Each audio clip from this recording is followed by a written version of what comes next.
යෝගෝතුගුණාන් මහත්ඵලානි යෝරාතේ වැඩසිටින ශ්‍රී ලංකා අමරපුර හරිවස් සත්‍යාමයේදී මහානිකායේ සම්මානීය නායක පුරන්දර අතිගෞරවස්පාද අරවත සිද්ධාස්මනාරාමාධිපති අපේ පින්වත් නාරංගත්තේ ගුණරත්නාභිධාන අපේ පින්වත් නායක අමුදුරෝ එවැගේම ශ්‍රී ලංකා අමරපුර හරිවස් සත්‍යාමයේදී පාර්ශවයේ අනුනායක පුරන්දර ඊළමුල්ල ශ්‍රී සෝමානන්ද මහා පිරිවෙන්නේ පරිවේනාධ්‍යක්ෂ ඊළඟ පරිවේනාධිපති ආත්මදි පඬිතුක අනිගෞරවාස්පද අපේ පින්වන්ත පෙසුරුණා සාධිකාරණ අපේ නායක අනුරාධ වහන්සේ එවැගේ දල්ගහල ශ්‍රී ප්‍රඥා සාගර මහා පිරිවෙන්නේ පරිවේනාධිපති එම විහාරගණයේ විහාරාධිපති ගුරු දේවෝත්තම ලොකුහාමුදුරන් වහන්සේ ඇතුළු න්‍යාස්ථාවක වැඩම කොට වදාළ සිටින උදේ මහා සංඝරත්නය ඒ වගේම උපාසක උපාසිකාවන් ඇතුළු වාසනාවන්ත සම්ගුණවත් කාරුණික බෞද්ධ පිටුතුනි වසර 99ක් වැනි අති දීර්ඝතර කාලයක් ජීවත් වෙන එච්.ජී. මොයිසා උපාසක මෑණියෝ සිහිපත් කරගෙන එතුමියට ජීවදානමය මහා පින්කමක් ඇටියට තමයි මේ උතුම් පින්කම සංවිධානය කළේ. පින්වතුනි අපේ මහා ජීවිත කාලය පුරාවට බොහෝ පින්කම් වලට අපි සම්බන්ධ වුණාට බොහෝ වෙලාවට මේ පින්කම් වල අරමුණ අපේක්ෂාව බලාපොරොත්තු හැටියට තබාගෙන තිබුණේ බොහෝ වෙලාවට හත් දවස් පින්කම් තුන් මාස පින්කම් අවුරුද්ද පින්කම් ආදී වශයෙන් වර්ෂ සිහිපත් කරලා මේ ගියාවෝ ඥාතිවරු සිහිපත් කරලා පින් අනුමෝදන් පුණ්‍යවන්ත උපාසක අම්මා කෙනෙක් වසර 99ක් වැනි දීර්ඝ කාලයක් ජීවත් වීමම මන් නිකන්නේ පෙර සංසාරයේ කරපු මහා පුණ්‍ය කර්මවල වාසනා බලය පුණ්‍ය ශක්තිය නිසාම තමයි. ඒ වගේම තමයි මේ වගේ දරු සම්පත්තියක් ලැබීමත් එක සංසාරගත මහා පුණ්‍ය සම්පත්තියක්. බුදුහාමුදුරෝ දේශනා කරනවානේ පුත්තාවත්තු කියලා කියන්නේ දරුවෝ තමන්ගේ දරුවෝ යහපත් දරුවෝ නම් සත්ගුණවත් දරුවෝ නම් සීලවන්තයෝ නම් යහපත් විදිහට ජීවත් වෙනා හැම දෙනාගේම ගෞරවාදරයට චිත්තාකර්ෂණයට පාත්‍ර වෙන එවැගේම තමන් ජීවත් වෙලා ඉන්න කාලේ රැක බලාගෙන පෝෂණය කරලා ආරක්ෂා කරනවා නම් එවැනි ධරු සම්පත්තියක් තමන්ට හම්බ වෙනවා නම් ඒකත් සංසාරගත මහා පුණ්‍ය බල සම්පත්තියක් නිසාමයි. මගේ දරුවා දරුවෙක් නෙවෙයි මරුවෙක් කියනවා. සමහරක් වෙලාවට තමන් වදාපු දරුවෝ සම්බන්ධයෙන් අම්මලා තාත්තලා දැවැන්ත කම්පණයකින් පීඩාවකින් සමහරක් වෙලාවට ජීවත් වෙන්නේ. සමහරක් වෙලාවට අපි බොහෝ පින්කම් වලට ගියාම හත් දවසේ පින්කමින් මිය ගියා වූ අම්මාව මිය ගියා වූ තාත්තාව සමාජයට පේන්න අනිත් අයට පේන්න පින්කම් කරනවා විනා බොහෝ වෙලාවට අපිට අවුරුද්දේ පින්කම් දකින්න අඩුයි. නමුත් මේ ජීවත් වෙලා ඉන්න අම්මා සම්බන්ධයෙන් මේ දරුවෝ හැමෝම එකතු වෙලා ඥාති හිතයිශීන් එකතු වෙලා මේ වගේ පින්කමක් සංවිධානය කිරීමම අතිශයම වැදගත්. මේ මෑණියන්ගේ මානසික තත්වය වඩා වර්ධනය කර ගැනීම සඳහා සැබවින්ම බුදුහාමුදුරුවන්ගේ දේශනාවෙහි සඳහන් වන්නේ අපේ ඊළඟ ආත්ම භාවය අපේ පරලෝකගත ජීවිතය සුවපත් කර ගැනීම සඳහා අතිශයින්ම වඩා වැදගත් වෙන්නේ චුතිසිත. ඒ කියන්නේ අවසාන කාලයේහි අපේ හදවතේ හිතේ පහළ වෙනා වූ සිතුවිලි අතිශයින්ම වැදගත්. ඒ නිසා මේ මෑණියන්ට මේ පින්කම චිත්තාකර්ෂණයක් වගේ මේ මෑණියන්ට මේවා දකින්නකොට තමන්ගේ දෑතින්ම අෂ්ටපරිස්කාර පූජා කළා.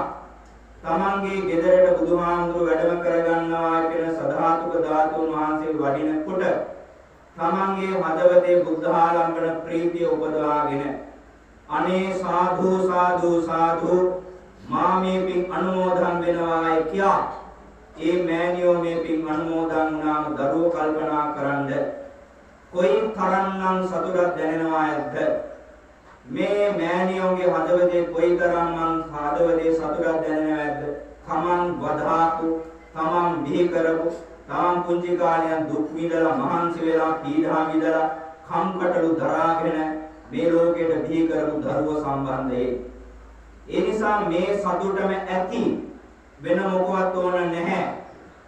තමන්ගේ අම්මාව සතුටු කරන්න, තමන්ගේ පියවරු සතුටු කරන්න වෙන දේවල් කරන්න ඕන නැහැ. මේ දරුවෝ එකතු වෙලා මේ කළා වූ පින්කමම අතිශයින්ම වැදගත්. ඒ මෑණියන්ගේ හදවතේ ඒ මෑණියන්ගේ සිතුවිලි වඩා වර්ධනය කර ගැනීම සඳහා පුණ්‍ය සිතුවිලි හදවතේ දරා ගැනීම සඳහා ඒ වගේම මේ මෑණියන්ගේ පරලෝකගත ජීවිතය සුවපත් කර ගැනීම සඳහා ඉනවාඩුයි බොහෝ වෙලාවට අවුරුද්දේ පින්කම් විහාරස්ථානට ගිහලා දාන ටිකක් සකස් කරගෙන පූජා කරන ඇත්ත බොහෝ වෙලාවට දකින්න.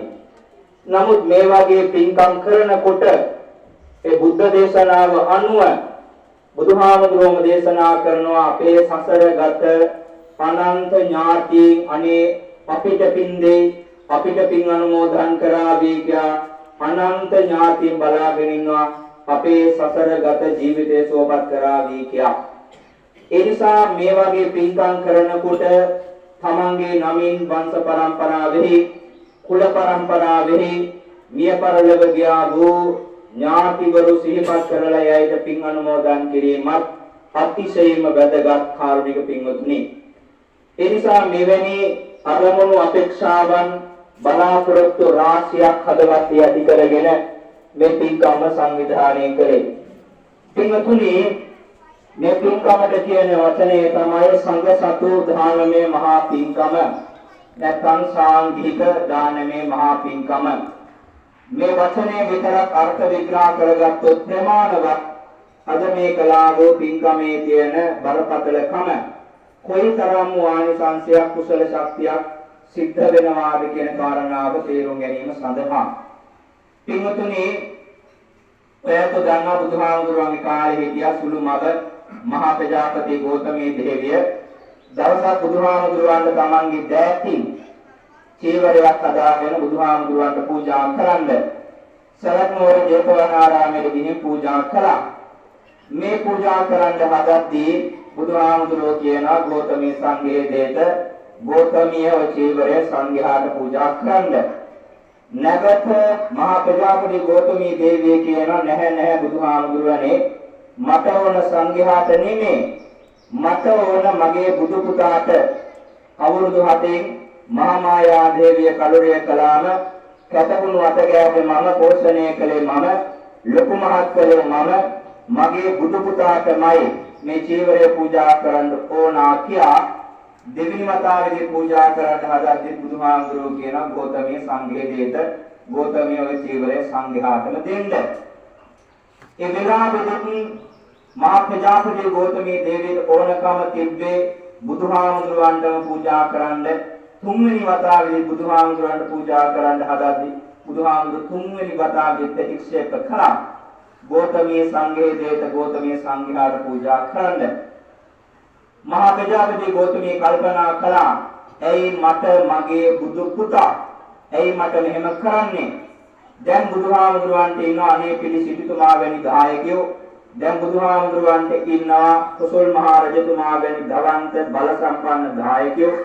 දැන් බුදුහාමුදුරුවන්ට ඉන්නවා විසාකා මහා උපාසිකා වැනි දායකයෝ. ගාථාව කියලා පැන් වලට අපි අනුමෝදන් කරමු. අනිකුත් සියලු ඥාතිවරු සම්බන්ධ වෙමු. ගාථාව කියා පැන් වලට අපි අනුමෝදන් කරමු. හැම කෙනෙක්ම ගාථාව ධම්මේ ඥාතිනං හෝතු සුඛිතා වന്തു ඥාතයෝ ධම්මේ ඥාතිනං හෝතු සුඛිතා වന്തു ඥාතයෝ ධම්මේ ඥාතිනං